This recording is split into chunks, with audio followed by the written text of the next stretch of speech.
Welcome, Josh Fan, owner of Awaken Training. Thanks for being here, Josh. Thanks for having me. We've known each other for quite a bit of time, so happy to see that you got your own gig going on and happy to chat about things we've been learning in the field. Absolutely. I think the backstory was during COVID times, you were with Jeremy Lin out in California at Jordan Lawley's gym while I was working out there, and I think you guys needed an extra body, so I was playing defense, rebounding, doing whatever you guys needed, and I remember that workout vividly and how much it opened my eyes up to a different way of training, and it's cool to see how everything has progressed since that time. So would love to actually use that as a great segue and talk about your individual workouts and explain to everyone what it looks like when you're working with an individual athlete. Yeah, so when I'm working with an individual athlete, I think the first thing that I'm always trying to identify is what we're trying to accomplish or what is the end goal in mind.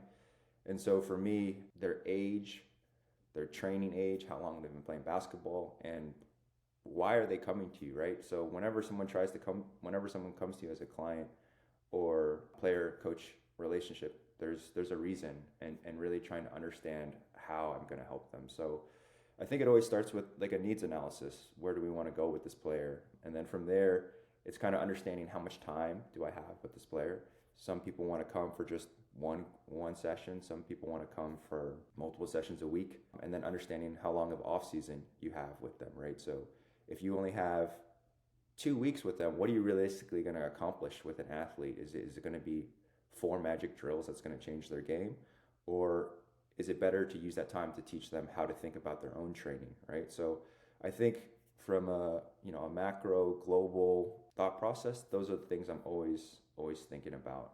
And then from there, that's how I kind of build the framework of a workout. So a lot of common problems that people have come with me is my shooting, and I'm sure you've gotten this question, is the drills that I do for shooting, it's not transferring to the game. I shoot really well in practice, but in games, I struggle to hit shots, and I don't know why. Physicality, I struggle a lot when I play against very aggressive defenders who are constantly denying me the ball or just attacking me.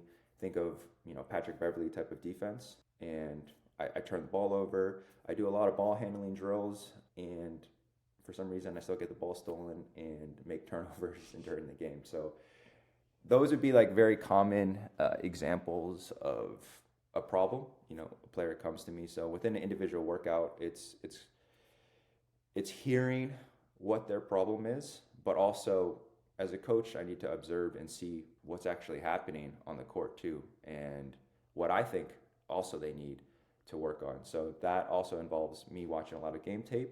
So for any player that comes before they even step onto the court, I generally, if they have game tape, will have tried to watch at least their past season's clips on offense and defense, and especially turnovers, because I want to see what they are seeing, or I want to see the type of things that they're experiencing on the court, and so I can make my practice or our session as representative as what they might see and have the skills that they need to be successful in those situations. And once I do a needs analysis of a player, that's when we start the workout, right? And so during the workout, I'm trying to make it as representative as what they might see on the court. So would you want to do an example that we could talk through, or how would you like to hear more about the individual workout? Yeah, I love the example. The one that we get a lot is the shooting one. So I'm working on my shooting so much. I shoot 80% in practice, but then I get in a game and I'm shooting 20%, and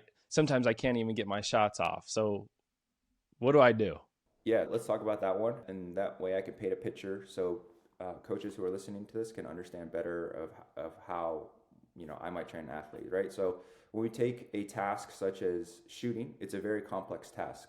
Most people think it's like form, your shooting form, different footworks, and that kind of stuff. The next level would be introducing some complexity to it, which is having a defender close out, and those are great. But if we just think about the skill itself of shooting in a game, what does a player have to decide on the court to decide whether to shoot, right? So spacing, where's the defender in relation to me? Where are my teammates in relation to me? Are my teammates open for me to even pass to them at this moment? Where am I in the game, this game situation? Is it the fourth quarter and the game is tied? Or is it the first quarter? How have I been shooting this entire game? Am I 0 for 5 right now and I have zero confidence in my shot? Or am I 5 for 5 and I have the green light, right? So right off the bat, I just named 5 factors. Those 5, they're not all the factors, but 5 things a player is considering that's going on in the back of their brain when they are deciding whether to shoot or not. Now, when you're doing your own workouts, most people, traditional shooting would be, I'm going to choose 5 spots, going to make 10 from each spot. I'm not going to leave the spot till I make 10. And they might change different footwork and they might do different spots from the game, but that's okay. But you can see why there's a missing gap. There's no decision making. There's no making reads. And so those are the type of things that I would want to introduce in a workout that would bridge the gap, because ultimately coaches who are listening to this, you're trying to bridge the gap between our individual sessions and the game, right? And we are the in-between. We are trying to handle this gray area and make sure the skill is transferring over, right? So we want to, obviously we can't do 5-on-5, right? Like it doesn't make sense for us to do 5-on-5 in a practice, in an individual workout. So based off of the clients or the player's training age, that's what will dictate what the work looks like, right? So if it's a very advanced athlete, we're going to add more complexity into it, more decisions he has to make, more scenarios we're going to make. The lower level the player is, the less variable we are going to make it, right? We're not going to have, the player might have to make only one decision, right? Or they might just need to read the defender's space, or I will have the defender give a few certain looks to make it a little bit more obvious as to what they should do, which is either shoot or drive. So that is a kind of a simple overview of how we would address that scenario, and that's how I would address shooting. I like it. So as a whole, you're first looking at the bigger picture. You're almost working backwards. You see the game, you see what that player is doing in the game.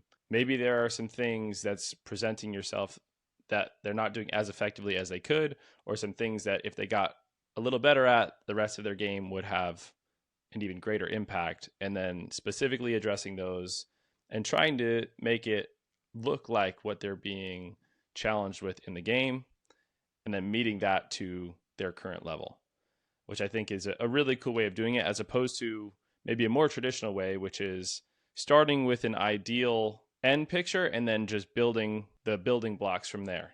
And it goes A to B, B to C, C to D, and then eventually you can get to more complex stuff where you're showing that there are still complex things in the game where even beginners are still able to play the game. It's still pretty complex. So we can keep some of that complexity in these training sessions, which I thought you made a really good point there towards the end about if you have an advanced athlete, like you can throw a lot more at them.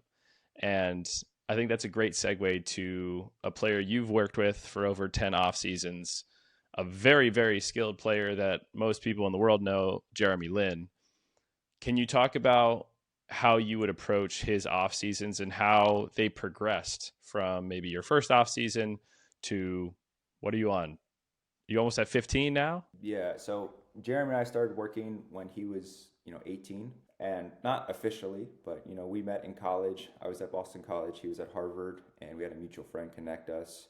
And we just both were 2 gym rats who loved working out, who loved the game. We were in certain ways polar opposites in the sense that Jeremy spent most of his time playing the game versus I spent a lot of time training the game.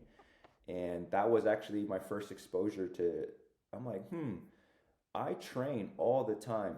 When I say train, I mean your typical, I go to the gym, try to get 500 makes in, an hour of stationary ball handling, just your very traditional OG workout that we think of when we think of basketball workouts. Yeah. But he was much more focused on playing 5-on-5, 3-on-3, 1-on-1. It's not that he didn't do those things, but it shows that you can become very, very high level at the game by obviously playing the game itself. Anyways, back to your question.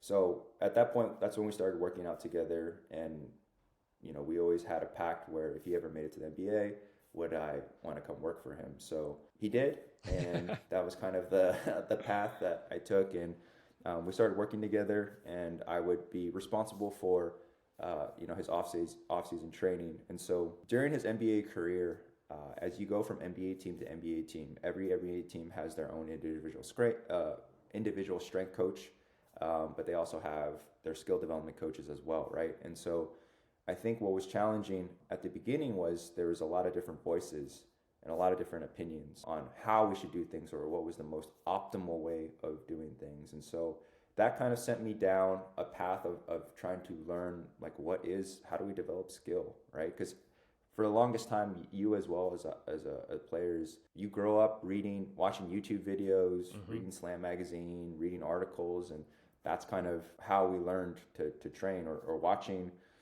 For me, it was watching Gannon Baker. This is before your time, but yeah, or playing defense with an oar. I don't know if you remember those videos where he would have like a rowing oar, and that would be the original stick. I did not see that. That's you have to pull that clip up. Yeah, that's awesome. I learned from defense with the stick. The Pete Maravich VHS tape. But that was how I learned how to shoot. We had to watch that downstairs with my dad before we could get on the court. But yeah, those are the OGs. So not to get too sidetracked, but it is very similar to how I treat all my players, and that's kind of where I got this framework. Is before we even start any off-season workout, I've watched every single turnover that he's had the previous season, every single missed shot, every single made shot, and I'm trying to understand what happened this last season within his team dynamics and what was happening on the court. And so early on in our training, we would have these extensive shared Google Drive, documents that were 6 bullets long with 4 sub bullets for each one. It'd be like, this is what we're going to accomplish this off season. And I was like, 27 bullets. I'm like, okay, this is probably not going to work. But as a typical overachiever, and why you become good at stuff is you want to get better, and you want to get better at a lot of things. And so early on, I think that's how it started. Like, we want to get better at everything. Yeah. But now we're more hyper focused on. We still want to improve, but we try to have a priority, like a one overarching priority for offense and defense, and how we are going to attack that during the off season. Also, I have the luxury during the off season when I was living, in the area with Jeremy, working for him full time, is we were working out 5-6 times a week.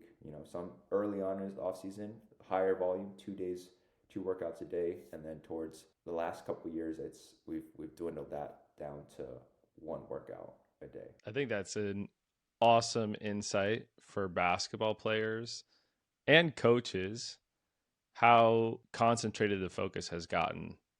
And I think that's really important, because a lot of players that come to me, same thing. Like, if you're coming to a trainer, you probably want to improve and you're a pretty motivated individual, but you almost lose the effectiveness if you have 10 things you're chasing.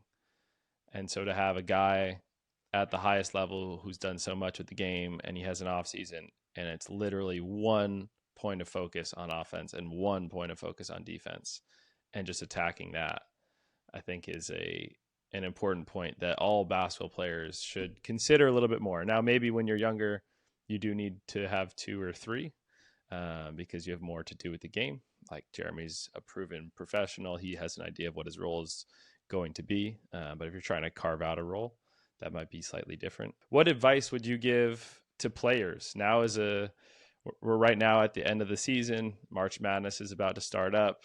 If you're giving advice to a player during that time frame as they look towards their offseason, how would you suggest they structure it? Would you suggest every player go get a trainer? What's your advice to these players? Yeah, that's a great question, and I'm not trying to overcomplicate every answer I give, but I think the more you know, obviously, the more your brain goes down different rabbit holes and different thought processes. The first thing in the off season, I think one thing that I see a lack of in a lot of players today is the ability to reflect deeply on what's going on. And if that is a skill that you can develop, I think that will go pay huge dividends for you down the road. And what I mean by that is post-workout, post-individual workout, what does every player normally do right after the workout? Usually on their phones. Right when you're like, they go right onto their phones. They open, Instagram, TikTok, whatever. They start texting and whatever. They go on to the next thing in their life, and they call an Uber, or they bike home, or whatnot, or whatever, drive home. And so my point is like, if you want to catch up to other players, surpass other players, you're only limited by how many hours you can work out on the court and your body, right? But you're not limited by how much you can think about the game. Obviously there is a limit, but what I mean by that is, if you can spend more time reflecting on the workout, what happened in the workout, what happened during the playoffs, and you're constantly reflecting on that, I feel like that is a very, very powerful tool in shaping how you want to move forward with your workout. So going back to your original question, which is starting the off season, what should players be thinking about? Well, I think the easiest, most salient thing in your mind is going to be your worst games, or the defenses that you struggled against, right? So think about that game where you had 5 turnovers. Go watch that game. Think about that game where you averaged 22 points a game, and you played against this team, they kept you down to 12. Well, don't you think every team that next season is going to be watching that game and seeing what they did? Oh, they denied you full court. This happened to one of my players. They sent two players to face guard the player front and back, and they just like formed like a ring around them and just followed the player. Denied full court. They were like, if the other 4 players on your team beat us, so be it. We don't care, but we're not going to let you beat us. And so understanding what you're going to see, because what's the point of you going into your off season and training this whole skill set that you feel like you need and is the biggest priority, and then you show up to preseason and you guys play in your first few games and it's nothing like what you trained, right? So I think first and foremost is identifying that priority, being reflective on your past off season. Now let's get to the meat and potatoes, which is what you're going to work on, right? And I do think you have to have some type of plan. Any type of plan is going to be better than no plan. Yeah. I think what I see is a lot of the players who are more like myself, who love the grind or love the work, they try to train alone, and they try to do a lot of individual training on their own. And so I think that's also, we started this conversation by you introducing how we met, which is at J Law's place in LA. And actually the reason why we were in LA during that time is because we were looking for live play. We were willing to drive 5 hours to get high level runs, because you can train all you want, but if you're not in game situations or you're not playing the actual game, you're doing a huge disservice to yourself, right? So if you were to ask me about Jeremy's workouts compared to what the workouts look like now in the off season, I would say, in our previous off seasons, early on in his careers, it would just be 5 individual workouts. When I say individual workouts, it would be just me and him taking him through drills. There'd be some defense, but a lot of stuff would be on air with no defenders, working on a specific skill that we were training. And what I realized was that there was a lack of transfer from the moves we were training or the things we were doing to the game. And that's what kind of set me down this road of trying to understand what is this gray area. And that's kind of where I stumbled upon the ecological approach, the constraints-led approach, and all those things that you guys have been hearing about lately, and how as humans in general we acquire skill. And so I would really encourage any individual listening to this, when you're structuring your off season, you can't get rid of the game. The game is a huge learner for yourself. So even if you're doing small-sided games, even if you're doing these games you're seeing on Instagram and they are representative of your environment, you still want to play 5-on-5, 3-on-3, 1-on-1. And so finding what works in your own weekly structure. So understanding like what weekly structure is going to work for you and what you want to accomplish in those sessions, I think is really important for individual players to understand. I think players just are like, I'm going to the gym, mom, dad, I'm going to the gym, I'm gonna go work out. You go to the court, you go work out, you think you go lift weights, and you're like, cool, man, I work so hard. My friends in Spain right now on vacation with his family, and I'm out here grinding. Like, I'm gonna crush him next off season. And that's true. If you have the attitude of outworking, generally you will improve. But I think it's understanding the structure of what you're going to work out and trying to make it as live as you can. When I say as live is giving yourself the opportunity to make the same decisions that you would make in the game, right? So if you can get one other person, two other people to just commit to training with you this off season, that is the best thing you can do for yourself. Yeah, we should absolutely clip this up and put it out for players to see, because there are so many players that genuinely want to get better, but they're operating off of a paradigm where they feel hard work and work that will actually get them better is stripped of everything. And that's how I train. Sounds like how you were training as a player. But the reality is, if you want to make those big strides, like you said, you can't take the game out of your training. And so having pieces of that fit into your off season is super critical. And the reflection piece that you mentioned, I think, is one thing we've changed a lot in our trainings, where we've taken phones out of the gym. You're not allowed to be on your phone in the gym. And this summer, every player will have a journal, and they're going to do that work where they have to reflect. They have to have a pen or a pencil and write things out, take some time. And as I've done that with some individual clients, I've noticed the work that we're doing, even though it might not be the perfect situation in the game, the perfect scenario, it's never going to be perfect. If they can take some time to reflect on it, the transfer is way better.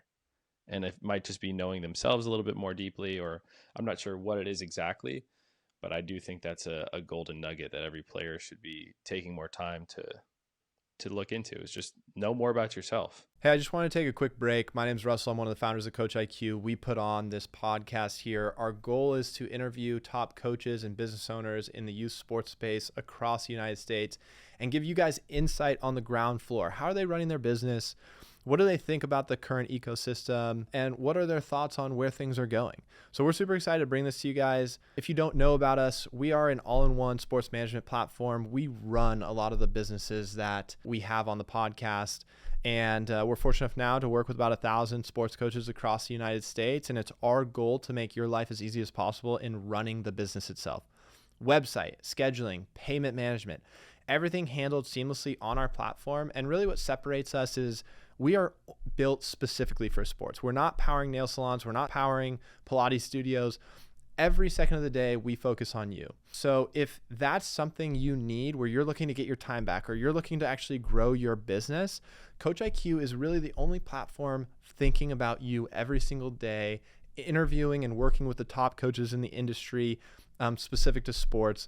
So if that's something we can help you with, we would love to connect with you. You can visit our website at coachiq.com, schedule a free demo there. The demos are awesome. It's really less about selling and much more about just walking through what we've learned and providing value on what other coaches are doing. And if it's a match, it's a match. So absolute no-brainer. Go schedule a demo, totally worth the time. And thank you guys for tuning in. Thank you guys for watching. Thank you for customers who are working with us. It allows us to do all this, make better product, and the main goal, help athletes all across the United States and the world get a phenomenal experience from you guys, the coaches. Well, let me give you an example. Lots of times in shooting in a workout, say we're at a certain spot, we're doing a certain drill, and a player has missed his last 4 shots or last 3 shots. A question, I try to have a more during our workouts, when I'm working with a player, I try to get them to be self-reflective, because I will not always be with them at their practices, in the gym by themselves, or at team practices. So often when I see a player struggling with something, I will say, hey, the last 3 misses, where'd you miss? And it's such a simple question. I have a group of players who will be like, off? I'm like, what? They're like, yeah, it was off. Like, it was hitting the rim. I'm like, yeah, but where were you missing? And I just use that as an example where I'm like, hey, the last 8 shots you shot, like what part of the rims did they hit? And that's something I'm looking at, obviously, and I'll be like, oh, your last 6 shots were short. We're all short. Like you didn't pick up on that, or like, is that something you didn't see? That's not what I say to the players, but like that's what I'm trying to get them to pick on. This is an example of something I would want a player to pick up on. When they have a spot where they're doing really well, I was like, hey, we were on the right side of the court. You weren't able to be as successful as you were on the left side of the court. What did you do differently here? And I want them to tell me. I see what they did differently, but I want them to, if they are noticing or picking up on the things that they are doing to solve the problems, because at the end of the day, like the best players are the ones who can solve the most problems on the court.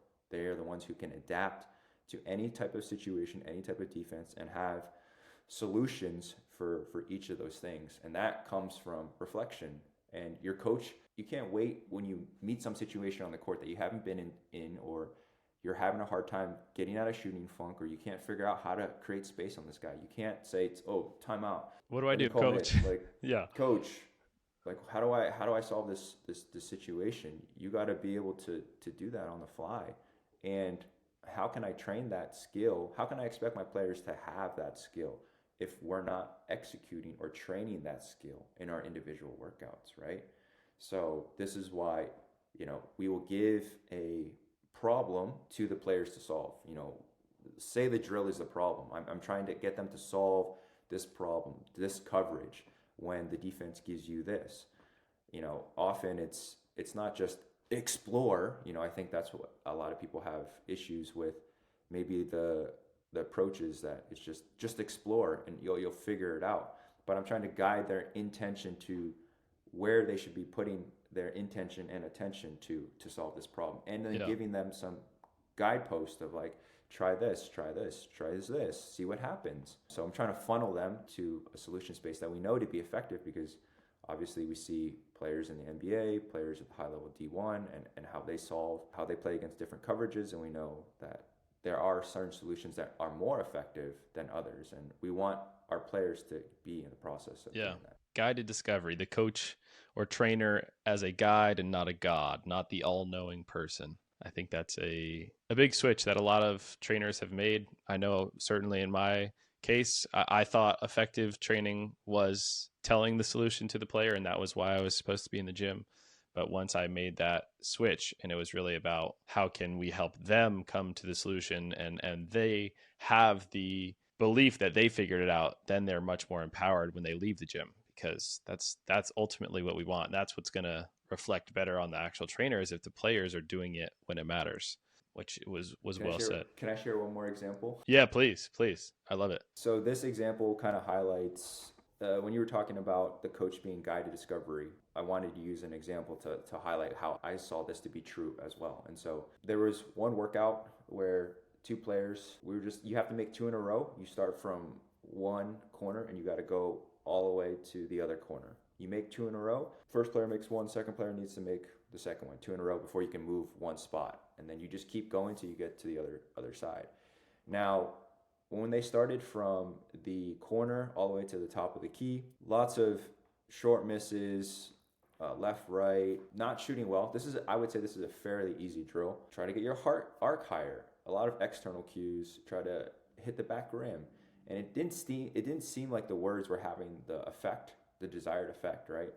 And then obviously when they got to the midpoint, I was kind of used as an experiment. I was like, I'm not gonna give, there's no verbal intervention. I'm gonna go from the middle, they reach the middle point to the other corner, and I'm only gonna use a constraint. One player is very upper dominant in his shot, so he gets to the top and then he just uses the upper body mainly to shoot the ball, which results in a very flat shot. Now, that could work if the ball went in, but the ball was not going in he's not shooting at a high percentage. So a big thing is shooting with a higher arc, whatever that means to you, right?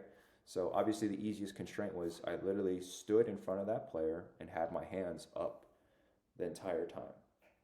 Now, the other player had the exact opposite problem. He shoots with a super high arc, like almost touches the ceiling every time, but he also rotates his entire body so his pelvis comes forward, and he might start square at the basket, but when he ends every shot, he lands forward and he's almost landing this way, Yes. facing to the side, because he has to create power to shoot so high. So he shoots super high like this, and he falls forward, and he feels very unbalanced with the shooting. So for him, I literally stood, because he would probably jump 3.5, 4 feet, well, not that far, but 3 feet on each shot. I would stand in front of him. I'll be like, look, if you jump this far, you're going to land into me. Just don't land into me. That's your only task. Right. I kid you not, the kid who, they went from shooting probably, I would say 20, 30%. They hit 12 shots in a row. And that to me was the biggest evidence that I need to see. There's no verbal intervention, nothing. Right. It was so ridiculous that the kid who was over rotating and jumping super forward and unbalanced, when he hit his 7th or 8th shot in a row, he just started laughing, cackling with a huge smile on his face. He was like, "It's going in." That's what he said. He said, "It's going in." He's like, "Oh my gosh, it keeps going in." He's like, "My shot, I'm hitting every shot." And he was just laughing. I didn't want to it was such a surreal experience. I didn't want to stop what was going on. So I just let him laugh. But it was like he would shoot the ball and he didn't even know it was going in. He was just swishing. Swishing it. Now, this is crazy to highlight self-reflection. They get to the end, they finished that back half super fast. They made, shot at a very high percentage. I would say probably 85, 90 to finish the last half of the workout. I go, what was the difference between the first half and the second half? One of the players goes, "We made shots." And I'm like, how did you make shots? And he was like, "It was more smooth." And I was like, okay, but what was different between the first half and the second half? They gave 3 or 4 different answers involving their mechanics. I was like, okay, but what was different? Was there anything different? They were like, "Oh, you were in front of us." I was like, "Yeah, and what happened? Did you have to think?" And they're like, "No, I just didn't want to get blocked, so I shot over you." Right. Or, "I didn't want to run into you." And I was like, okay. So my point of sharing that for 2 reasons is, I think coaches who hear this or listen or who are trying to become better skills trainer, they think, you use the example of as a god, right? Or we think of the coach as all-knowing and needs to give explicit detail for everything, right? Yeah. No, your shoulder angle should be like this. Now, there's nothing wrong with details. Details are important. I'm not disagreeing with, there are some details that make something more effective than not effective. But when we're trying to actually get certain skills to emerge, you can see the power of self-organization. And when I say self-organization, I mean, I was a constraint. I was preventing them.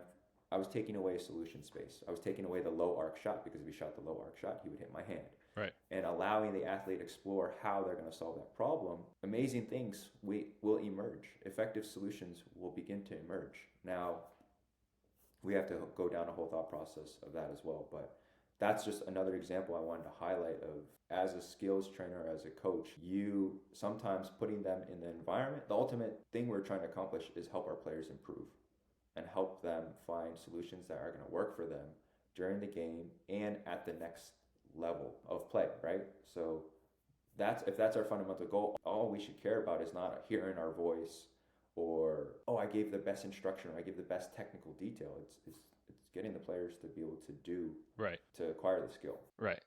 That is absolutely the most important thing, and the thing that should be the best marketing is how well the players go and play, and when they do the actual thing. Now, we got to get on another podcast because there's so much more to talk about. Well, a brief aside, I was looking at a study of police officers in combat situations. So these are life and death situations. Have one group that does the constraint-led approach in how they can defend themselves against knife fights and gunfights. And then the other group does a little bit more explicit teaching with an instructor who says, if they do X, you do Y, and this is how you're going to save yourself. Then they put them in this simulation that emulates a live scenario. What happens? The constraint-led approach group, the ones that didn't get explicit instruction, they had a higher survival rate than the group that was told explicitly what to do. They actually died more frequently in this simulation. But when you take them out and you ask the 2 groups how they felt and how prepared they felt, the group that had explicit instruction felt a lot more confident in their ability to survive these situations. So obviously basketball, not life and death. But when we do apply these things to more serious situations, it's funny how things happen where if I had to pick between those two, knowing the results, I'm going to pick survival. I think anyone will. But as far as how you feel, if you want to feel more confident, more prepared, is that true confidence? Is it false confidence? It's an interesting thing to think about, and it can pertain to basketball. So I hope today in this podcast, maybe we gave some perspective shifting or perspective questioning thoughts for some coaches out there. And I want to end with talking about your recent travels, because I think a lot of the listeners here will be in the US, and culturally basketball is different all around the world. You have recently been to, it was North China in Kazakhstan. You're going back to North China in a few weeks. I know you've been traveling like crazy. Can you talk about those two experiences and maybe some insights from seeing basketball outside of the US? I think if you are an effective trainer or a good coach, you can help any group of people, right? Or any type of player. Because if it works, it should work across the spectrum, right? And so I think traveling abroad was been super valuable for me, and I know you've traveled a lot. I know Coleman's traveled a lot as well, and there's a few things it highlights. It highlights differences in communication. Are you able to communicate effectively? Yeah. Words are not understood the same in other places, right? So first, that I think that going to a different country first allows you to evaluate how effective are you communicating, and how effective is what you're communicating being heard and understood. Then it's understanding how cultural upbringing and different cultures affect how we learn, because those are very important factors, and those are things that you can take back to home. So let me give you an example. For most Asian countries is that the coach or the teacher is considered, they're usually often more revered or respected, and they are considered almost having a slight, a god status in the role of a student and a player, right? So when a coach tells you, do it like this, or this is how you should do it, you don't say why, or you don't think why. Let's not say why, but let's say we don't think why. You're just like, oh, coach told me to do it, I do it, right? Yeah. And so what I've noticed is in these types of cultures, like these players first don't have as much they don't reflect as much nearly as maybe some of the other players that I've played with. Yep. And they're not used to thinking on their own. So how would you solve this problem? They're almost caught off guard. Like, nobody's ever asked me this. Nobody's ever told me to think about these things. I'm like, oh, you don't think about... They're like, no, I just do what coach tells me to do. Right. And so it creates... there's a lot of silos in that type of culture, and it creates a lot of players who are really good at one skill. So what I mean by that is, when I traveled in Asia, there was a lot of players who, like, they would say to me, like, I'm a shooter. I'm just a shooter. Like, all I do is shoot. And they won't think like, oh, well, if I'm a really good shooter, that means defenses are going to run me off the line, which means I need to be able to put the ball on the ground at least for 2 dribbles to either drive to the basket or maybe get into the paint so I could pass to somebody else. I just think like, oh, if you ask them like, oh, do you do any dribbling and stuff? They're like, no, I just shoot. That's my only role on the court. Or they'll say like, I'm a big man. So we're like, okay, what does that mean? They'll be like, oh, I only do drills like in the post, a low post. I work on post moves. They'll never think about shooting a 3 or a mid-range or working on just shooting in general, right? So I think traveling to different countries, you can see different types of upbringings, and I think that's just so valuable in learning more about humans, right? So if we want to be adaptable coaches ourselves, we have to be able to work with all different types of athletes and understanding how parental upbringing can affect a player, how their environment teaches them to handle stress or those types of environments, right? So I have certain players who are constantly looking over to their parents during the workout, or when they make mistakes, they're constantly looking at their parents, or if they're missing a couple shots. And I'm like, what is that, right? Because there's a lot. I think basketball, the reason maybe why some trainers or why we're not as effective as building transfer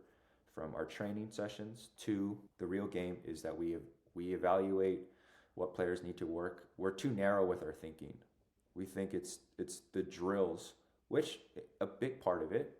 We think it's the individual session that's going to magically transform our game. But I think me being with Jeremy in the NBA, me being a coach in for the Beijing Ducks, which is a CBA basketball team, and then me doing these camps, is there is so many other factors that go into determining what is going to help a player improve and what's going to move the needle for him that doesn't just involve the one or two interventions or the workout that you put them through for 1 hour once a week. Right. And so that has been where that's the space that I've been trying to explore more, is how do they handle pressure? How do they handle failure? What are the limiting beliefs, or what is the self-talk that is going on in the players? Like the chatter. I always want to know the chatter. Like, what are you telling yourself? What did you say? Like after that game, like at halftime when you started 0 for 4, like tell me, what were you thinking at halftime? And they're like, oh, I'm not, and I'm trying to get them to verbalize and talk about those things, because to me, the off season, if you're working with a player once a week, or let's say at most 3 times a week, that's not that many sessions if you do the math. Right. It's not that many sessions. And a lot of players, if you're training with a lot of players, once the season starts, you're like, have a great season. Contact me when your season's over. No, like I'm at my players' games. I'm watching film with my players. I'm texting my players. I'm texting my players after the game on their off days. I'm asking them how they're feeling, what's going on, what's in their head, what are they thinking, what are they doing at their team practices? Because I can't think of my players as just the off season, like, oh, that's me. It's everything. Yeah. And it's terrible for business, but great for it's terrible for business and scaling. But if you really want to make change, those are the things that you have to do. So back to your question, I think being exposed to different cultures and learning how to communicate effectively has been the biggest insight for me. And then before I forget, there's one thing about Jeremy's that I do want to advice that I want to give the players and coaches, is that about the off season, is we always have to think ahead, not just that current season, but it depends what the type of player is. But for instance, for Jeremy, I had to think about when he was getting in his 30s, I noticed that he was maybe losing a little bit of his first step speed. So I had to think about, okay, if he wants to play to 37, 38, what does he need to change in his game? Or what needs to happen when you lose speed? And that was, okay, we need to extend his range out, right? And so that was something that I saw Damian Lillard do with Phil Beckner that was very effective, which is basically shooting from a 4-point line or being able to shoot from the logo. Yep. Which, what does that do? It forces the defense to guard you closer, which allows you to go past them easier and opens space on the back end. So extending his range. And then his game or his play style was very dynamic in nature and getting to the basket always and hitting the ground after layups. Well, I knew that as he gets older, we want him to hit the ground less. Actually, one season we measured, there was an athletic trainer, and his only stat to track for Jeremy was how many times he hit the ground in a game, because that would affect his overall recovery, like being like his back, his elbows, like falling on the ground constantly. Right. So I had to think like, okay, does he have a floater? Does he have a single leg floater, 2-foot floater? Is he able to be effective in the mid range and all those things? And I had to start building towards those skills, because I knew for longevity, like you're going to need those things. Now I got Jeremy at a much later age, as in like we started training full time at, probably, 24 at that point, versus obviously if you're starting with a younger player at 12, you want them to play the complete game. And I think this is what Europe, going back to different countries, is I think Europe does a great job of not siloing players or saying that like you're only a shooter, like you're only the point guard, so you only need to be able to pass and dribble. It's like, no, every player, it's positionless basketball. Every player needs to be able to do all the skills: shoot, dribble, pass. You got to do it all. Yeah. You got to be able to do it all. And I think that's what makes all great players in the NBA can do at least 2 or 3 things at a world-class level. Yeah, I love it. If I could summarize this podcast, or at least one really important theme that maybe everyone should think about, is just how dynamic humans are and appreciating that. And how are you factoring that into basketball training specifically? Josh, I think you are one of the best. If you don't follow Josh on Instagram, I'm always telling him he should post more, because selfishly I learn a bunch every time he posts. But do it now. So Josh, if people wanted to contact you, what's the best way to do that? Yeah, just on Instagram, Coach Josh Fan. That's JOSHFAN. That's just DM me if you have any questions. Happy to chat and talk more. Awesome. Thanks for coming on, Josh.